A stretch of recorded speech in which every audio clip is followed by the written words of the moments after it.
Hey guys, Ashlyn here from Minister for Happiness and welcome to this week's Sunday Story Time. Before I tell this week's story, I wanted to give a big shout out to all the mothers out there. Happy Mother's Day. I just did a drop and dash to my own mother where I dropped off her present and card onto her decking outside the house and waved through the window at her and my siblings and my nephew and my brother-in-law because obviously at the moment it's just the right thing to do to keep that distance.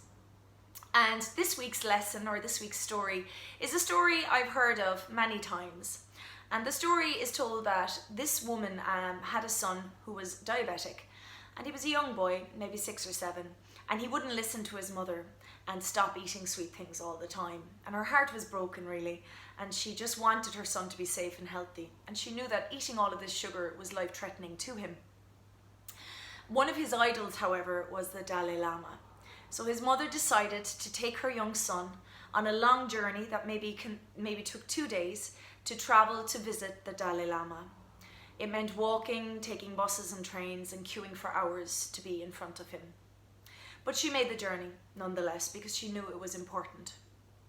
So they travelled and they arrived to visit with the Dalai Lama and queued for hours. And when they finally sat in front of him, she explained to the Dalai Lama, she said, "Your Holiness, my son is diabetic and eating sugar is detrimental to his health and he won't listen to me, but I know he idolizes you. Could you please tell him to stop eating sugar?" To which the Dalai Lama responded, "Come back in 3 weeks." As you can imagine, the mother was a little disgruntled, but she took her son and she made the journey home, and 3 weeks later made the journey back to visit the Dalai Lama. And after travelling for many, many days and queuing up for hours again, they sat in front of the Dalai Lama. And without a flinch, he recognised them and knew what they were there for before the mother had to repeat the whole ordeal. And the Dalai Lama simply said, "Young boy, you must stop eating sugar." Now the mother sat there and she couldn't contain herself. She said, "Your Holiness, I'm sorry now to be out of line, but I have to ask you, why couldn't you just tell my son this 3 weeks ago?" To which the Dalai Lama responded, 3 weeks ago, I didn't know what it was to not eat sugar." Basically, the lesson here is that the Dalai Lama wasn't going to tell the boy what to do if he couldn't do it himself. And I think this is a great lesson to bring into our everyday. We all have things that we want other people to do. And at the moment, it's very obvious we want people to keep distance and we want people to be respectful and to be considerate of each other right now. But the best way to get someone to do something is to show them, not to tell them. And just like the Dalai Lama, rather than telling someone what to do, you need to show them. And that means keeping distance from people at the moment. And that's just physical distance. It doesn't mean that you have to be socially distant.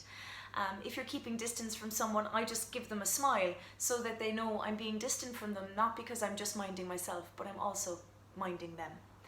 And also when it comes to other things at the moment, the World Health Organization has given some great advice as to what we need to do to mind our own health physically and mentally at the moment. And some of the top things that they've recommended is that we need to reduce our sugar intake because obviously it will downgrade our immune system. And from a nutritional perspective, I would recommend that everyone is mindful of this at home, especially if you have young kids and adults. We need to just, be aware that eating a lot of sugar is going to affect your body's ability to defend us against viruses and any kind of illnesses. And also not to overconsume alcohol at the moment, because that again does downregulate your immune system and just makes us more susceptible to things. So be the example to everyone at home and set some guidelines and boundaries when it comes to sugar and alcohol. And again, the social distancing thing, it's not about socially isolating. If you want to talk to somebody, pick up the phone. A friendly voice who tells someone that they're there for them if they need anything could be the most important thing you could do for someone at the moment. And the more that we do that and the more we are an example, the better we'll get through this all together.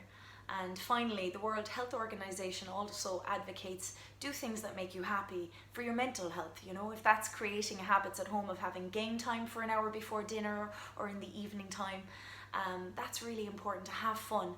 And listening to something like this and sharing it with people and listening to positive content or reading positive material is really important now for our mental health and well-being and to give us hope for the future, because we're all in this together, the human race. We're all the same and it's just about minding ourselves right now and being the example to each other. So I hope you take this week's lesson and apply it in the rest of your week and the rest of your life.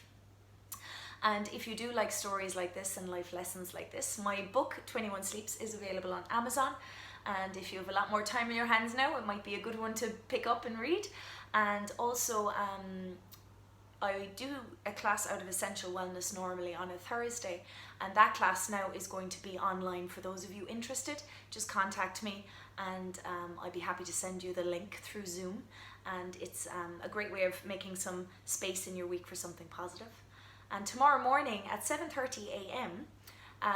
Essential Wellness, where I would run my classes, do a weekly class on a Monday, which is a free meditation from 7:30 to 8 a.m.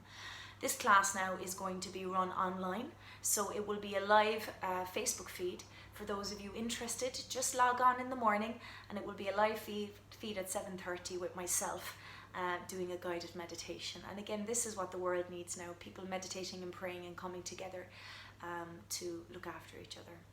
So please tune in the morning. And finally, subscribe to my YouTube channel, please, so that every week you can get our story time. And I'd like to keep it up to date and give you tips on health as well over the next few weeks. So until next week, stay healthy and have a wonderful Mother's Day and a super Sunday. Bye.